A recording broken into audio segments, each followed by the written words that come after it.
Salut à tous, c'est G3, j'espère que vous allez bien, merci de me retrouver aujourd'hui pour ce tutoriel. Je vais vous expliquer comment créer assez facilement le logo de Superman en 3D sur Cinema 4D. Alors j'espère déjà que vous êtes prêts à bosser parce qu'on va quand même pas mal travailler sur ce logo. J'espère que le résultat vous plaira et que vous pourrez ensuite le réadapter pour faire votre propre logo. À savoir que le logo de Superman est quand même assez connu, vous pourrez le modifier facilement en le modifiant par exemple en rajoutant la lettre de votre pseudo à la place du S de Superman. Donc tout d'abord, je vous invite à ouvrir Cinema 4D si ce n'est pas déjà le cas, et nous allons commencer à travailler. Alors, on va utiliser une petite astuce, puisque là, on va devoir reproduire le logo. Ce sera quand même beaucoup plus simple d'utiliser une image qui existe déjà. Malheureusement, les images sont en 2D, nous on veut faire de la 3D, donc il va falloir redessiner le logo par-dessus cette image. Donc tout d'abord, je vais vous inviter à faire une petite manipulation. Ici, vous allez changer en fait le mode d'affichage. On va afficher les 4 vues de Cinema 4D. Donc il y a la vue de perspective qu'on utilise habituellement, ainsi que la vue du haut, la vue de droite et la vue avant. Donc sur la vue avant, en fait, on va faire glisser une image de référence. Donc une image que j'ai déjà été téléchargée sur Internet, à savoir le logo de Superman, et on va le faire glisser dans notre fenêtre de visualisation. Voilà. Donc là, vous avez le logo de Superman qui est apparu. On va maintenant pouvoir le redessiner. Alors pour ce faire, on va zoomer un petit peu. Vous pouvez aussi cliquer ici pour agrandir l'image. Donc le but sera de reproduire ce logo à l'identique. Donc on va utiliser pour ce faire le tracé des formes. En fait, on va utiliser un tracé linéaire. Donc, vous voyez que ça va être assez simple malgré tout. Vous cliquez ici sur les formes libres. Vous choisissez forme de tracé linéaire. Et on va tracer le logo de Superman. Donc tout d'abord, on va faire le contour. Donc vous cliquez sur les points à l'extérieur de l'image, comme ceci. Vous avez juste à faire le contour, et c'est quand même de le faire assez précisément, histoire d'avoir à la finale une forme qui sera assez propre. Voilà. Donc là on a fait le contour, c'était la partie la plus simple, vous voyez qu'on a vraiment juste fait le blason. Maintenant on va s'amuser à redessiner les lettres, et vous allez voir qu'en fait on va utiliser une petite technique, puisque le S de Superman on veut qu'il soit en 3D, on veut pas que ce soit juste une facette toute plate. On va redécouper en fait ce logo. Donc je vais vous montrer comment faire. Donc on va reprendre l'outil ici l'outil de ligne, et on va retracer l'intérieur maintenant de notre logo. Donc on reclique ici, vous voyez qu'en fait on va reprendre toutes les parties noires du logo. Donc vous cliquez comme ceci, voilà, vous faites le contour. Vous vous occupez pas pour le moment de la courbe, on va la modifier en fait juste après. Donc là on va reprendre l'outil de sélection classique. Donc là on est en sélection par point, donc le but c'est de pouvoir modifier les points. On va cliquer sur les points, enfin sur les points qu'on veut modifier, et on va utiliser une interpolation légère. L'interpolation forte étant une interpolation où il y a des angles réguliers, l'interpolation légère va nous permettre de faire des courbes. Donc là vous voyez qu'en fait ça nous a créé une courbe sur ce côté et sur ce côté. Je vais voir si ce sera plus simple de le faire par rapport à celui-ci. Non, ça revient au même. Donc vous choisissez un des deux angles. Moi je vais prendre celui du bas. Voilà, interpolation légère. Et donc là maintenant vous avez vu qu'en fait on a comment dire, des petits points d'ancrage qui sont apparus. On va pouvoir modifier ça. Donc vous allez voir aussi surtout que si on les bouge, on va faire bouger les deux. Donc ça c'est pas super bien dans le sens où là par exemple j'ai adapté ma courbe par rapport à mon image. Le problème c'est que le point ici a bougé, on voit pas forcément très bien parce que c'est blanc sur blanc. Il va falloir le remodifier. Donc en fait on va rester appuyé sur la touche majuscule, donc la flèche vers le haut, et on va recliquer sur le point d'ancrage. On va le replacer là où il était tout à l'heure, donc en le remettant bien droit. Voilà. Donc là en fait le fait d'appuyer sur la touche majuscule, ça va permettre de déplacer le point d'ancrage sans toucher à l'autre point d'ancrage. Voilà, donc maintenant on va reprendre l'outil de tracé linéaire, et on va remplir une deuxième forme. Donc là pour le moment je commence par faire les formes faciles, et puis après plus tard je ferai le gros du S. Voilà, donc on en refait une deuxième. Je la modifierai tout à l'heure, là c'était juste histoire d'avancer un petit peu. La troisième ici. Voilà, donc là vous voyez qu'à chaque fois en fait ça nous crée une nouvelle spline, on aura donc plusieurs splines à la finale, donc il faudra ensuite faire une petite modification. Là je vais finir mes tracés, donc là ce tracé comprend beaucoup plus de courbes, donc on va faire un petit peu plus attention, on va placer un petit peu plus de points, histoire de bien pouvoir tourner en fait autour de notre forme. Voilà, ensuite je trace la dernière courbe sur le haut du S, donc je reprends mon outil de ligne. Bon, là on va commencer par les angles droits, ce sera plus facile.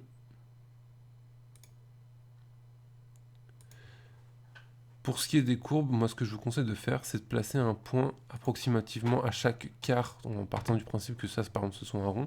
Vous placez au point cardinaux, en fait, vous placez à chaque fois un point, ça vous permettra de modifier la courbe plus facilement. Vous pouvez placer une vingtaine de points, mais là, après, ce sera beaucoup plus long à modifier.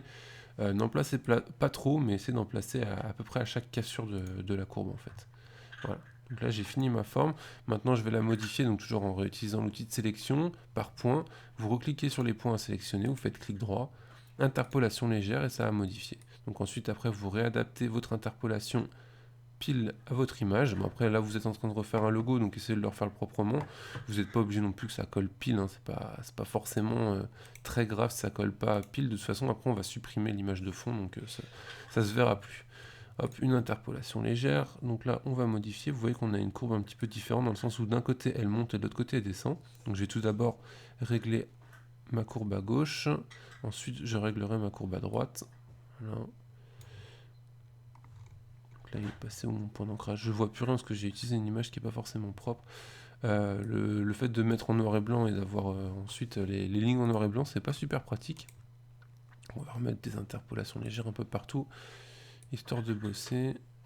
Voilà. Donc ici, on en remet une. Donc, je pense que vous avez compris le principe sur cette partie. Le but est quand même de cadrer au maximum pour avoir approximativement la même chose que ce que vous vouliez créer. Par contre, on voit vraiment pas les points d'ancrage, c'est vraiment galère. Je le remodifierai après, ne vous inquiétez pas. Là, je supprimerai l'image, histoire de refaire un truc propre, mais c'est vrai qu'on voit strictement rien, c'est un petit peu galère. J'aurais pas dû prendre une image en noir et blanc, j'aurais dû prendre une image en couleur. Mais bon, là pour le coup, j'avais que ça. On va remodifier cette spline là aussi, parce que je ne l'avais pas fait tout à l'heure. Donc vous sélectionnez vos points, interpolation légère. Donc c'est un petit peu rébarbatif, hein, c'est toujours la même chose à la finale. Vous modifiez tous vos points un par un.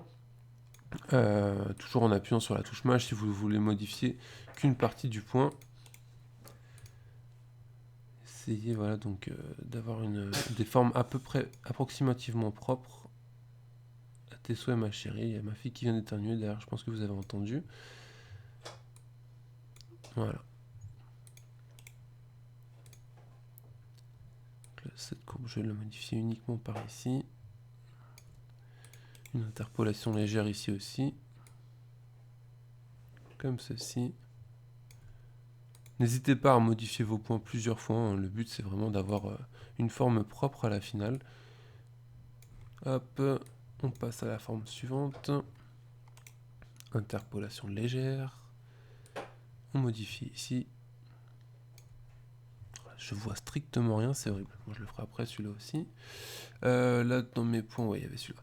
Donc là pour modifier ça, donc là en fait moi je voudrais enlever mon fond parce que le fond me gêne finalement. Donc je vais faire clic droit. Si c'est pas ça, c'est autre chose. Je désélectionne ma forme, je fais clic droit. Et non, c'était pas là-dedans, je me rappelle même plus où c'est.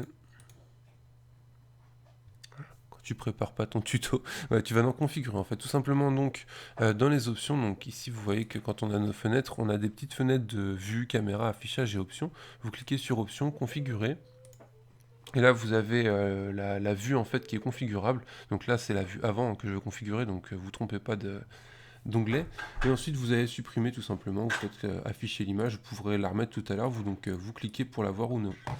Voilà. Donc ensuite, on va rezoomer. On va se remettre sur notre comment ça s'appelle, sur notre forme. Donc là, vous voyez que la forme du logo de Superman est approximativement la bonne. On va remodifier juste certaines splines que j'avais pas pu faire parce que je ne voyais rien. Donc on se remet ici en sélection par point. On va remodifier les splines histoire que ce soit propre. Après, vous pourrez bien sûr revérifier ça en réaffichant l'image. Moi, je veux juste que ce soit approximativement partout pareil. C'est que ce soit pas trop dégueu, quoi. Là, vous voyez que j'ai une sale courbe. Il faut arriver à régler ça. Il faut les aplatir au fur et à mesure, hein. C'est un petit travail un peu plus minutieux. Une fois que vous avez compris le principe, vous verrez que c'est assez simple. Voilà, il y avait celle-ci aussi à modifier. C'était là, quoi. C'était la 1. Non, la 2. Une interpolation légère encore. On remet celui-ci droit. Et celui-ci, on l'incurve dans l'autre sens. Voilà, donc là on a fini notre forme. Vous avez vu que le tracé était quand même super rapide. Il n'y avait pas grand-chose à faire. Une fois qu'on a fait ça, on va pouvoir le mettre en 3D. Nous allons maintenant modifier toutes nos splines, en fait, on va les, comment dire, on va les fusionner plutôt, puisque là, en fait, vous avez remarqué qu'on a 6 splines différentes, donc si on créait des formes, en fait, on aurait 6 formes différentes qui se créeraient, et c'est pas du tout le but voulu, même si on pourrait le faire aussi comme ça. Donc là, je vais vous donner un petit exemple, on va cliquer ici, on va créer juste deux extrusions, donc vous faites CTRL-C, CTRL-V sur la deuxième. Vous n'êtes même pas obligé de le faire, c'est juste pour vous montrer. Je vais faire glisser deux splines à l'intérieur. Voilà, donc je suis pas sûr d'avoir pris les bonnes, on va se remettre en vue de perspective. Donc vous voyez que là j'ai créé deux objets, je sais pas si ça se voit bien à l'écran. Le problème, à tes souhaits ma chérie, c'est qu'on a c'est qu'on n'a pas créé les bonnes formes, puisque nous, ce qu'on veut, c'est le contour. Donc après, donc là je vous ai montré deux extrusions, je pourrais la mettre aussi sur la première spline ici, vous allez voir que ça va faire complètement disparaître notre logo, hein, puisque là si on fait un rendu, on voit rien, vu que j'ai pas mis de lumière, mais bon on s'en fout, c'était pas le but non plus. Donc, on va virer nos extrusions. Là, pour le moment, on n'en a pas besoin. Ce qu'il va falloir donc qu'on fasse, c'est qu'on modifie et qu'on fusionne toutes nos splines. Donc, vous allez cliquer sur la première spline en haut. Vous allez faire la touche majuscule, cliquer sur la dernière spline en bas. Donc, ça va nous permettre de sélectionner toutes les splines d'un coup. Et ensuite, on va faire clic droit et on va faire connecter les objets. Voilà. Donc ça va nous créer une sixième spline, vous allez voir que les autres ne vont plus nous servir à rien. Là pour le moment on les laisse juste pour si on veut refaire autre chose avec, mais pour le moment ça va vraiment nous servir à rien. Donc la sixième spline c'est celle qui va nous intéresser, vous allez voir pourquoi. On va créer donc une nouvelle extrusion, donc en restant cliqué là-haut, et en cliquant ici sur extrusion, on va faire glisser notre spline dans l'extrusion. Et là vous allez voir que notre logo est apparu et il est déjà découpé. Donc en fait, toutes les splines qu'on a pu créer nous ont permis de créer nos découpes et donc d'avoir notre forme générale de notre logo. Donc vous voyez qu'on a avancé quand même assez rapidement puisqu'une fois qu'on a tracé nos différentes splines, on a pu créer le logo en quelques secondes. Donc là maintenant bien sûr on va essayer de l'améliorer un petit peu. Par exemple en modifiant ici l'extrusion, vous cliquez sur l'extrusion, vous pouvez modifier par exemple sa profondeur. Donc là on va mettre par exemple à 80 pour que vous puissiez voir la différence. Vous voyez qu'on a ajouté de l'épaisseur en fait à notre logo. Voilà, on peut aussi lui rajouter un effet de biseau, ce qui va nous permettre en fait d'arrondir, d'adoucir les rebords. Les arêtes sont pour le moment plates. On va pouvoir, donc ici par exemple, le début et la fin en fait c'est le devant et le derrière. Donc au début on va mettre couvercle et biseau. Vous avez vu qu'ici ça nous a créé un petit biseau. Donc on peut modifier ce biseau ici. Donc si vous modifiez le rayon, vous allez modifier la taille du biseau.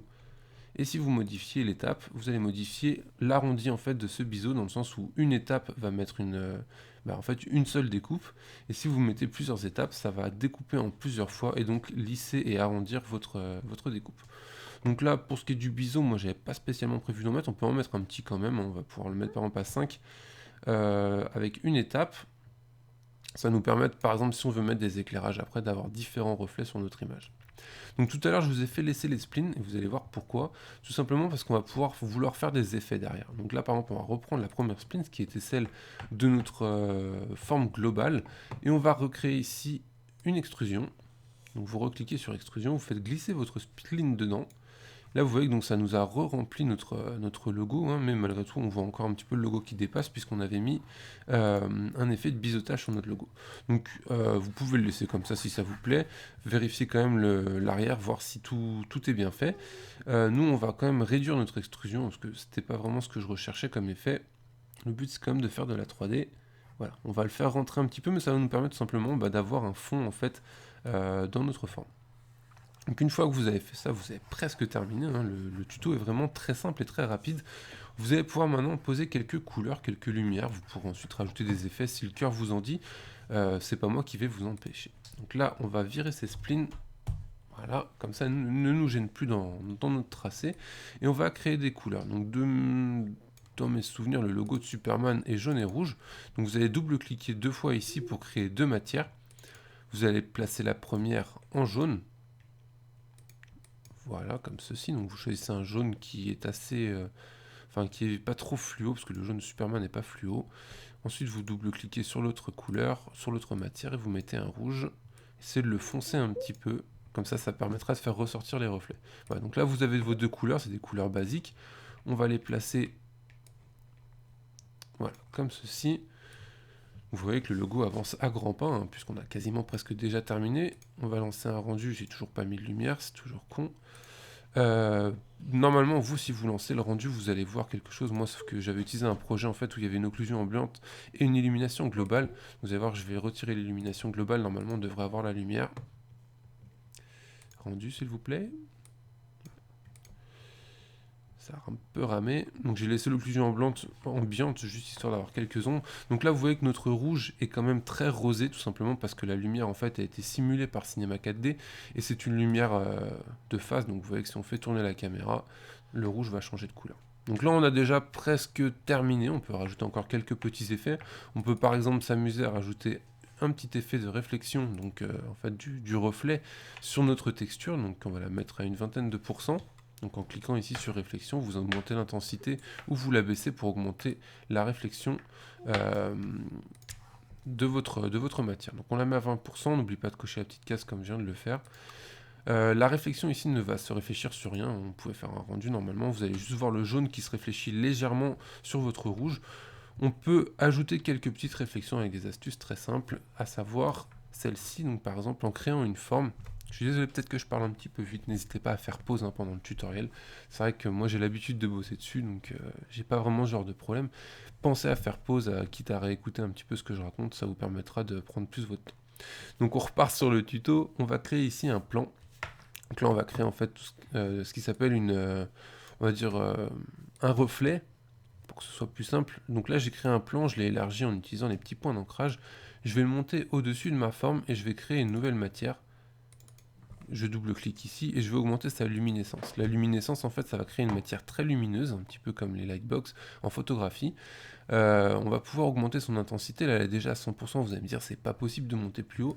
Et bien, si, il y a une petite astuce. Vous pouvez modifier ici le pourcentage et mettre par exemple 200%. Donc, ça va pas vraiment vous changer grand-chose là dans votre aperçu, mais ça rendra la lightbox beaucoup plus lumineuse. Donc ensuite vous faites glisser votre matière sur votre plan, donc que ce soit sur l'image ou dans le gestionnaire de calque. Donc là vous avez créé un calque très lumineux, vous faites un petit rendu histoire de voir ce que ça donne. Et vous allez voir en fait que sur toutes les arêtes donc, qui sont orientées vers le calque, vous allez avoir un reflet. Donc là le reflet il est quand même super puissant. Donc après à vous de voir si vous voulez un reflet un petit peu moins important, vous pouvez rebaisser ici l'intensité. Moi pour le moment il me convient très bien.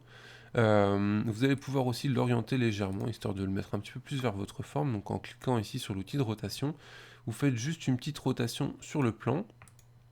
Vous allez voir que ça va modifier légèrement les reflets. Voilà. Après c'est encore une fois selon votre bon goût. Voilà. Donc là notre reflet en fait va légèrement gêner, hein, puisque sur notre scène, en imaginant que je fasse un rendu comme ça, on va voir tout simplement que le reflet, on ne verra plus le logo. Donc ce qu'il va falloir faire, c'est une petite astuce assez simple, c'est qu'on va... Attendez, j'essaie de récupérer ma forme, parce qu'elle s'est un petit peu sauvée n'importe où là. Voilà, la 3D c'est balèze. Ok, donc je suis revenu, on va supprimer ce plan visuellement. Alors comment faire? Vous allez voir encore une fois, c'est très simple. Vous allez faire clic droit sur le plan et vous allez aller ici dans les propriétés Cinéma 4D pour ensuite sélectionner rendu. Donc, rendu en fait vous permet de paramétrer certaines options du rendu qui seront directement rattachées au plan, vu que vous avez vu l'icône ici, concerne uniquement le plan. Donc tout le reste du rendu n'en sera pas impacté. Donc, vous allez en fait décliquer, non ça n'existe pas, décocher la case visibilité de la caméra. Donc si vous décochez cette case, le plan existera toujours, hein, puisque là on ne l'a pas supprimé. Il continuera à faire ses reflets sur votre logo, mais il n'apparaîtra plus sur la caméra. Donc là je vais faire un rendu. Tout à l'heure on aurait eu une grande bande blanche en haut de notre logo, et là normalement la bande blanche a disparu. Voilà. Donc là vous voyez qu'encore une fois, si on prend le logo de face, on a des éclairages un petit peu pourris. J'avais remis l'illumination globale, non je ne l'avais pas remis. Donc là vous pouvez la cocher si elle n'est pas déjà mise dans votre paramètre de réglage de rendu. Vous cliquez simplement sur effet et vous pouvez sélectionner différents effets. Donc moi j'ai ajouté l'occlusion ambiante qui est quelque part par ici, mais là elle est plus parce que je l'ai déjà utilisée. Et l'illumination globale. Donc vous cliquez, ça va la rajouter, ensuite vous la cochez, décochez suivant ce que vous voulez faire. Vous pouvez bien sûr paramétrer cette illumination et cette occlusion, mais ce n'est pas le propos de ce tuto, donc pour le moment on ne le fera pas. Donc qu'est-ce que ça va rajouter? Tout simplement, en fait, ça va supprimer toutes les lumières, à part les lumières que moi j'ai créées, que j'ai utilisées. Vous avez vu que je n'ai créé aucune lumière, mais malgré tout, mon plan va quand même servir de source de lumière, puisqu'il est lumineux. Donc on va recréer un rendu, vous allez voir qu'il y a une petite différence maintenant au niveau du rendu. Il va prendre 3 fois plus de temps, puisque le moteur de rendu est différent, mais il donnera un effet aussi beaucoup plus intéressant à notre image. Voilà. Donc là, en fait, les ombres sont beaucoup plus marquées, sont peut-être même un petit peu trop marquées, là, puisqu'on voit quasiment plus le jaune. Je vais dézoomer un petit peu, histoire de voir ce que ça donne. On va refaire un rendu. Donc là, je trouve que mes ombres sont beaucoup trop importantes. Je fais des liaisons, là, il n'y en a même pas besoin. Sont beaucoup trop importantes. On va rajouter quelques petites lumières. Donc on va cliquer ici sur l'outil des lumières. On va rester appuyé et créer un éclairage de surface. Donc c'est un éclairage qui va nous permettre d'illuminer légèrement notre image. Donc on peut le laisser de face. Le problème, c'est qu'on va revenir à cet effet un petit peu rosé sur notre image. Donc ça peut être dérangeant ou non, suivant ce que vous voulez faire. Personnellement, je préfère le mettre légèrement de côté pour avoir moins cet éclairage rose justement et garder un petit peu la couleur que je voulais utiliser. Voilà. Donc là, le jaune est bien réapparu. On a un léger ombrage qui nous permet de bien découper notre logo. Et je pense que c'est plutôt pas mal. Après, vous pouvez continuer à rajouter des effets. Vous pouvez aussi vous amuser à rajouter, par exemple ici, je vais faire CTRL-C et CTRL-V sur mon extrusion du S. Je vais légèrement l'avancer. Voilà, comme ceci. Je vais supprimer le biseau, donc en remettant couvercle à la place de couvercle et biseau. Et vous voyez que j'ai créé une surépaisseur. Donc après, ça c'est des petits effets, vous n'êtes pas obligé de le faire. C'est joli, c'est moche, ça c'est vraiment selon votre goût. Là j'ai modifié par exemple l'intérieur de mon logo. Bon, j'ai remis du jaune, ça fait pas terrible. Je vais recréer une couleur ici. On va recréer un rouge. Non, pas en luminescence. Je vais créer un rouge un petit peu plus vif. Je vais lui mettre une légère réflexion. Donc là, ce sera juste pour créer une démarcation en fait entre les deux. Je me suis gouré, je ne l'ai pas mis sur le bon. Voilà, on va le mettre à la place de celui-ci. Et donc en fait, quand on va créer notre rendu, ben là, on va avoir deux formes de rouge qui vont apparaître. On aura le rouge donc un petit peu plus foncé que je vous ai fait mettre au départ, et un rouge un petit peu plus clair à l'intérieur. Donc ça, le but, c'est vraiment d'avoir une légère différence. Vous voyez que ça peut faire des reflets assez jolis. C'est selon vos goûts, encore une fois, il n'y a pas de règle. Vous faites comme vous en avez envie. Voilà. Vous vous adaptez selon vos envies, selon vos besoins. Donc, vous pouvez quand même rajouter un petit biseau, vous n'êtes pas obligé de le laisser sans. On va juste le réduire histoire que ça se voie. Voilà. Donc là, on fait un petit rendu. Plus vous ajouterez de texture et plus ça prendra du temps. Donc faites attention à ce que vous voulez faire comme logo, parce que si c'est pour faire un rendu de 4 heures, c'est pas forcément intéressant. Moi personnellement, là je trouve que ce rouge que je viens de rajouter est beaucoup trop rouge. Personnellement, il me plaît pas. Là, je vais le supprimer. Ouais, c'est celui-là, voilà. Là, je le supprime parce qu'il me plaît pas. Non, c'est pas le bon que j'ai supprimé. Si c'est celui-là qu'il faut que je supprime. Et là, je remets ma texture sur l'autre. Voilà. Voilà, donc ce tuto est terminé. Vous pouvez maintenant exporter votre logo. Vous pouvez aussi le modifier, hein. Comme je vous l'ai dit tout à l'heure, vous n'êtes pas obligé de mettre un S. Pensez à d'abord tracer votre logo sur papier. Ensuite, vous faites une photo avec votre appareil photo. Vous l'importez sur votre PC. Et comme ça, vous pouvez faire glisser ça directement dans vos paramètres de vue. Et ensuite, vous pourrez les retracer. C'est quand même beaucoup plus simple pour recréer un logo plutôt que de le faire à main levée. Donc, pensez d'abord à les tracer sur papier. Vous allez voir que c'est beaucoup plus intéressant. Une fois que vous avez terminé votre logo, excusez-moi, vous allez pouvoir l'exporter. C'est quand même une chose importante aussi pour pouvoir l'utiliser plus tard. Je vais vous montrer rapidement comment faire. Donc ici, vous allez pouvoir cliquer sur les paramètres pour éditer les réglages de rendu. Donc vous avez différents paramètres. Ceux qui vont nous intéresser sont la sortie, puisque ça va nous permettre de créer en fait la taille de notre image. Donc là vous êtes en 800 par 600 avec une résolution de 72. Pour faire un logo, je vous conseille d'augmenter cette résolution à 150. Et la largeur et la hauteur, vous la doublez au minimum. Vous pouvez même mettre du 2000 ou enfin essayez de mettre quand même une grande taille, dans le sens où après vous pourrez utiliser votre logo un petit peu partout. Si vous créez un logo tout petit et que vous oubliez d'enregistrer votre fichier C4D, vous allez vous retrouver avec un logo tout petit que vous ne pourrez plus jamais agrandir. Voilà. Donc pensez à toujours augmenter ces valeurs, non plus n'exagérez pas, montez pas sur du 8 ou 9000 pixels, de toute façon les écrans les afficheront pas, ça sert à rien. Ensuite ici, quand vous cliquez sur enregistrer, vous pouvez choisir un chemin d'accès. Ce sera tout simplement l'endroit où votre fichier sera enregistré. Donc vous cliquez, vous choisissez un chemin et puis vous enregistrez. C'est un petit peu comme dans tous les logiciels. Vous pouvez choisir aussi bien sûr ici un format. Pour un logo, vous pouvez choisir du PNG, ça ira très bien. Vous pouvez aussi cliquer ici sur Canal Alpha, ce qui va vous permettre en fait d'avoir un logo sans fond. Donc si vous choisissez du JPEG, ça ne marchera pas, mais si vous choisissez du PNG, ça fonctionnera puisque le PNG gère la transparence. Donc vous cliquez sur Canal Alpha, vous cochez la petite case et ça vous permettra en fait de récupérer uniquement le logo et de pouvoir le réutiliser sans devoir découper le fond noir. Voilà.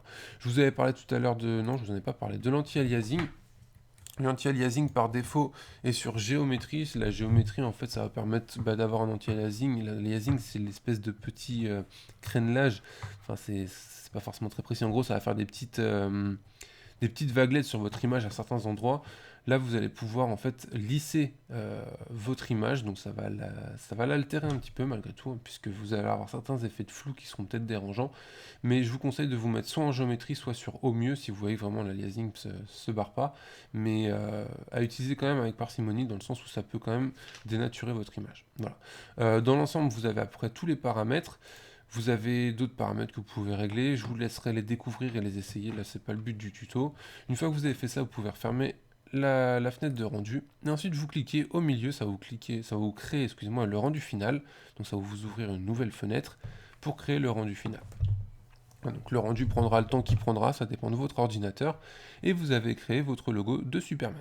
Voilà, j'espère que ce tuto vous a plu, on se retrouve très bientôt pour une prochaine vidéo, je vous dis à bientôt, ciao.